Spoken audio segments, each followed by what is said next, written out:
Halo semuanya, selamat datang di YouTube channel Asep Rudi Casmana, channel seputar penulisan skripsi. Oke, nah akhirnya kita sampai juga di bagian akhir ya tentang penulisan daftar lampiran. Nah, mungkin bagi sebagian mahasiswa pada bingung ya, kira-kira apa sih Pak yang harus dilampirkan dalam penulisan skripsi tersebut gitu. Nah, di sini saya coba membantu teman-teman dalam menuliskan kira-kira lampiran apa nih harus dicantumkan gitu ya. Nah, saya coba membedakan dalam penelitian kualitatif gitu. Jadi dalam penelitian kualitatif adalah yang pertama adalah panduan penelitian, kemudian pedoman observasi, pedoman wawancara dan catatan lapangan. Nah, ini menjadi hal yang paling utama ya, hal yang paling esensial yang harus dilampirkan gitu. Pedoman observasi, pedoman wawancara dan juga catatan lapangan, kapan saja melakukan penelitian dan seterusnya. Lalu berikutnya surat permohonan penelitian yang ditujukan kepada lokasi atau instansi penelitian itu juga.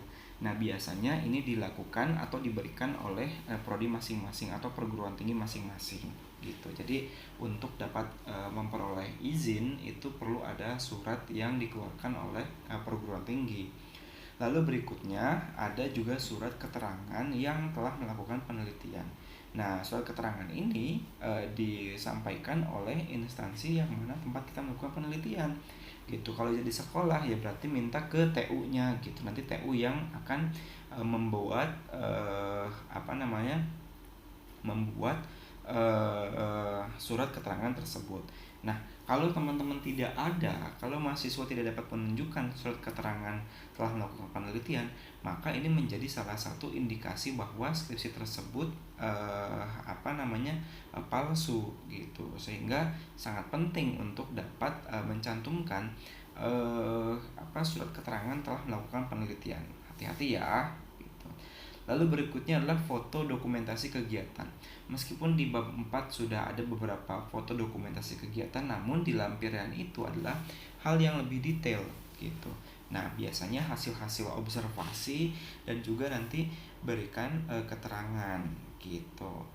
Nah, lalu berikutnya adalah Turnitin. Kalau di prodi PPKN hasil UNJ, setiap mahasiswa itu perlu untuk dapat melakukan Turnitin dengan maksimal 20% gitu. Jadi tingkat plagiasinya itu maksimal 20% gitu. Jangan lebih dari 20%. Ketika misalnya lebih dari 20%, maka mahasiswa tersebut perlu untuk dapat memperbaiki atau misalnya merevisi skripsi tersebut gitu.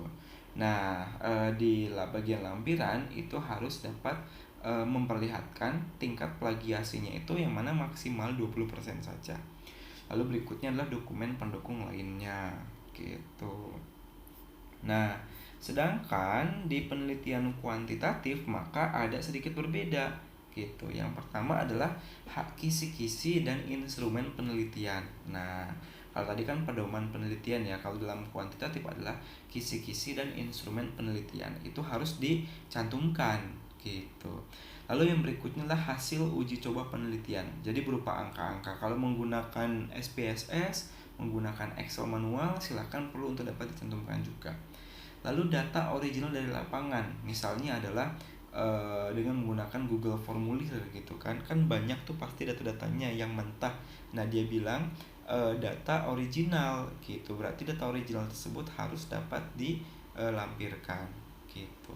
Lalu berikutnya data perhitungan statistik yang dipersyaratkan. Lalu koefisien determinasi atau korelasi. Nah, ini juga sama ke bawahnya, yaitu surat permohonan penelitian yang ditujukan kepada lokasi penelitian. Nah, ini biasanya dikeluarkan oleh program studi masing-masing gitu atau bagian tata usahanya. Silahkan menghubungi kampusnya ya. Lalu berikutnya surat keterangan telah melakukan penelitian. Nah, ini juga sama ya, surat keterangan yang mana membuktikan bahwa mahasiswa telah melakukan penelitian. Lalu ada foto dokumentasi kegiatan dan Turnitin yang memperlihatkan tingkat plagiasinya maksimal 20% serta dokumen-dokumen pendukung lainnya. Nah, ini merupakan hal-hal yang paling krusial ya, yang sangat penting untuk dapat dilakukan dalam penelitian dan juga dilampirkan pada suatu lampiran. Jadi ada perbedaan antara penelitian ya, lampiran penelitian yang terdapat pada kualitatif dengan lampiran penelitian yang ada di kuantitatif gitu.